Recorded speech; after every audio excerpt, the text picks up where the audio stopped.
You have a dream, a goal, something you can picture so clearly it almost hurts. You're standing at the start line, and for a brief moment, anything feels possible. But then, something happens. Before you've even started, a voice appears. What if I fail? What if I look stupid? What if I try my hardest and it still isn't good enough? So you step back. Maybe you'll start next week. Maybe when you feel more ready. Maybe when conditions are perfect. And the dream just waits. And it's not just once. It's the promotion you didn't apply for. The business you never started.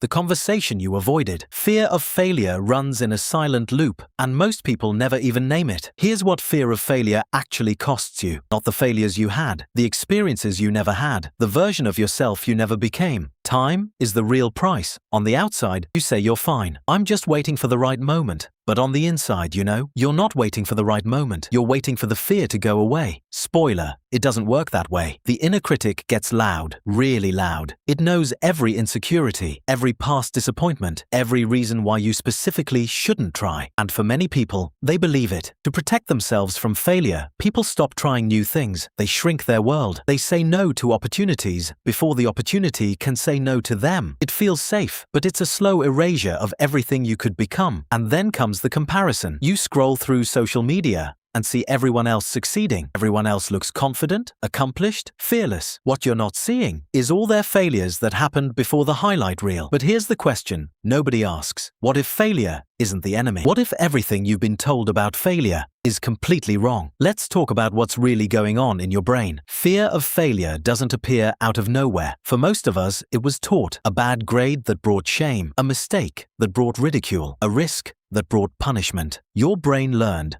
failing equals danger. When your brain perceives failure as a threat, the amygdala fires. The same system that protects you from physical danger activates for social and emotional threats too. Your brain literally cannot tell the difference between a lion and a job interview. When the survival brain hijacks the wheel, the thinking brain goes offline. You can't think creatively, take risks, or see opportunity because your entire system is focused on one thing. Psychologist Dweck discovered 2 ways people relate to failure. A fixed mindset says failure means you're not enough. It's permanent and personal. A growth mindset says failure is information. It's temporary and instructive. Same failure, completely different brain. The fixed mindset person avoids hard things, not because they're lazy, but because trying and failing would confirm their worst fear, that they are fundamentally not enough. The ego is protecting itself, but the cost is everything. The growth mindset person approaches the same mountain and thinks, what will this teach me? They're not reckless, they're curious. Failure becomes data, not verdict, and that single shift is the beginning of everything changing. Edison failed 10,000 times before the light bulb. Michael Jordan was cut from his high school basketball team. J.K. Rowling was rejected by 12 publishers. Their failures weren't detours, they were the path. Here's the reframe that changes everything. Failure is not the opposite of success. It's part of the process of success. Every failure is your brain and body collecting information. It's feedback, not final judgment. Let's put the real risk on the table. On one side, the discomfort of failing. On the other, living your entire life wondering what you could have been. The math is clear. The real risk isn't trying and failing. It's never trying at all. This is the turning point. Not the absence of fear, but the decision to move anyway. You're not going to wait until you're fearless. You're going to take the step while you're still afraid.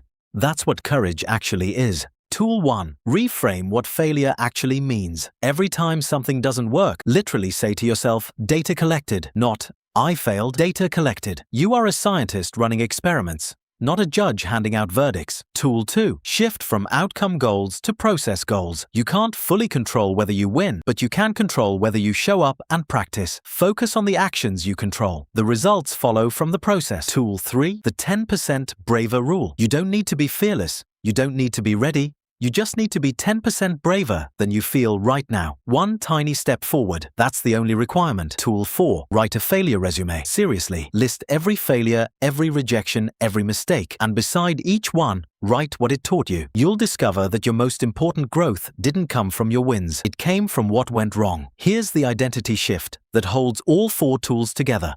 Stop trying to be someone who never fails. Become someone who tries. I am someone who shows up, who attempts, who learns. That identity is unbreakable because it doesn't depend on the outcome. Fear won't disappear. It's going to show up every time you attempt something meaningful, and that's completely okay. The goal was never to eliminate fear. The goal is to walk alongside it and move anyway. Progress doesn't feel like a movie montage. It feels like this: tired, uncertain, partway up, not sure how much further it is, but you're higher than you were, and that's real. That's yours. Nobody can take that from you. And then you get there. Maybe not where you expected, maybe different than you planned, but you're standing somewhere you've never stood before because you chose to try, because you decided that the fear of not trying was bigger than the fear of failing. From up here, something remarkable happens. You look back at every stumble, every failure, every moment you almost quit, and it all makes sense. The path wasn't despite the failures, it was made of them. You've been afraid long enough. The mountain isn't going anywhere, neither is your potential. So here's your invitation. Take one step today, not when you're ready, not when the fear is gone. Today, your mountain is waiting, and so is the version of you standing at the top.